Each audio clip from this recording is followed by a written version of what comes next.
Bom dia. Quinta-feira, 21 de maio de 2020. O Brasil está se tornando um país inviável. E essa pandemia de coronavírus só está acelerando as coisas. Nossos problemas vêm se acumulando há anos e a nossa elite política, se é que a gente pode dizer que nós temos uma, só pensa na sua perpetuação no poder. Eleitores só servem para garantir os votos. Depois de eleito, uma grande maioria não quer nem ouvir falar neles. O Brasil é demais. Tem municípios demais, vereadores demais, deputados e senadores demais, funcionários públicos demais, impostos demais, mandatos de supremos ministros longos demais e competência de menos. O Brasil virou uma zona, todo mundo interferindo em tudo. Nós precisamos reformar o Brasil. E o Arlindo Lopes Correia, no seu comentário de hoje, vai falar sobre reforma política. Ele apresenta algumas sugestões interessantes, aproveitando a tecnologia, ferramenta indispensável nos dias de hoje. Vamos ouvir as sugestões do Arlindo.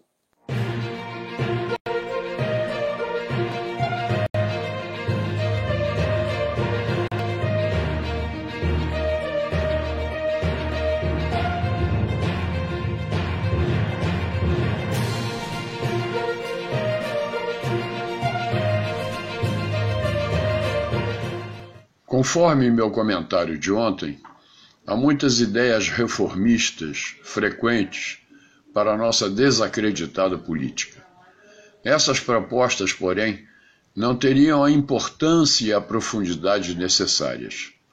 Para Montesquieu, a democracia existe quando, numa república, o povo como um todo possui o poder soberano. O povo brasileiro desfruta desse poder atualmente? Não, nem de longe. E é disso que precisamos. De qualquer forma, vale citar o que já corre abundantemente nas redes sociais, exprimindo a insatisfação com o quadro presente. Algumas dessas sugestões são de curso nacional, generalizadas.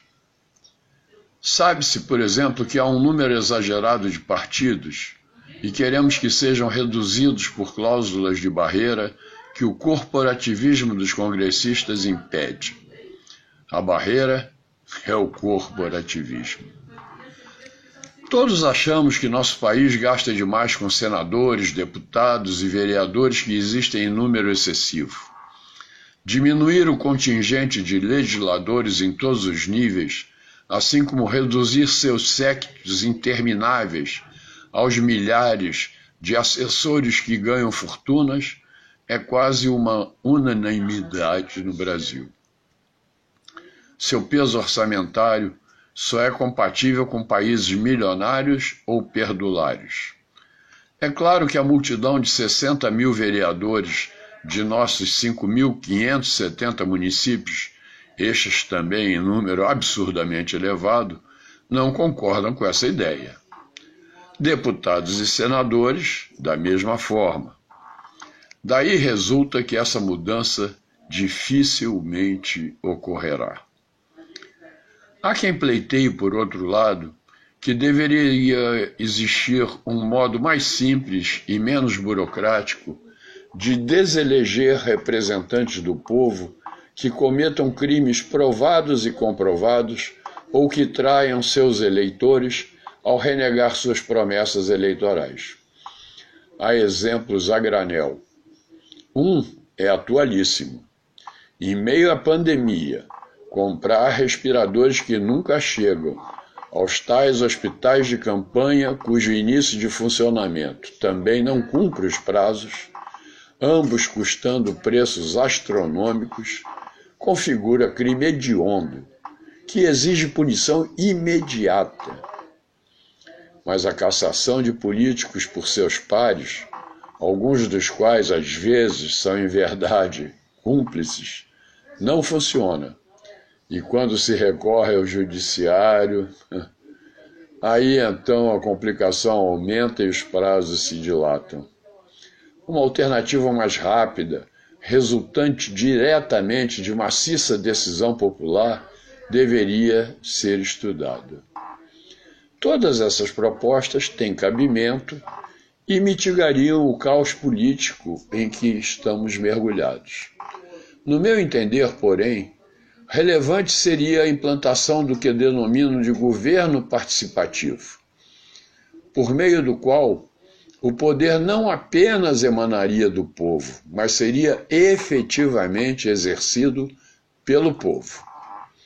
Há alguns meses, Paulo Guedes estimou em 1.200 os municípios brasileiros que não têm capacidade financeira mínima para atender suas populações.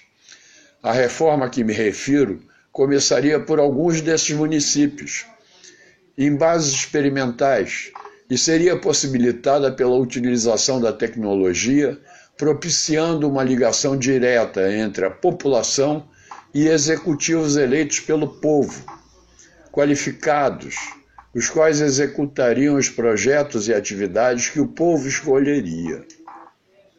Idealmente, as propostas surgiriam da própria população em reuniões da comunidade ou de entidades dela representativas.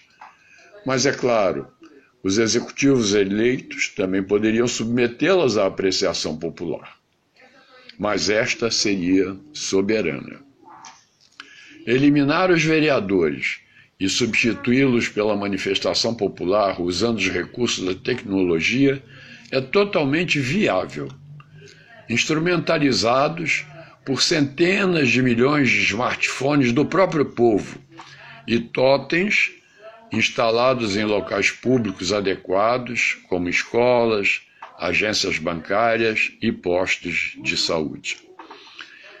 Além de reduzir as despesas correntes dos municípios, tornando-os viáveis financeiramente, haveria a vantagem de implantar uma robusta estrutura de tecnologias de informação e comunicação que poderia servir também a projetos de educação à distância, telemedicina, segurança pública, etc., melhorando a qualidade de vida da população. Essa ideia poderia ser o embrião de uma grande reforma institucional, colocando o povo no poder. Mas depende de vontade política. O certo é que Marcelo Campos tem razão. Como está, não dá mais.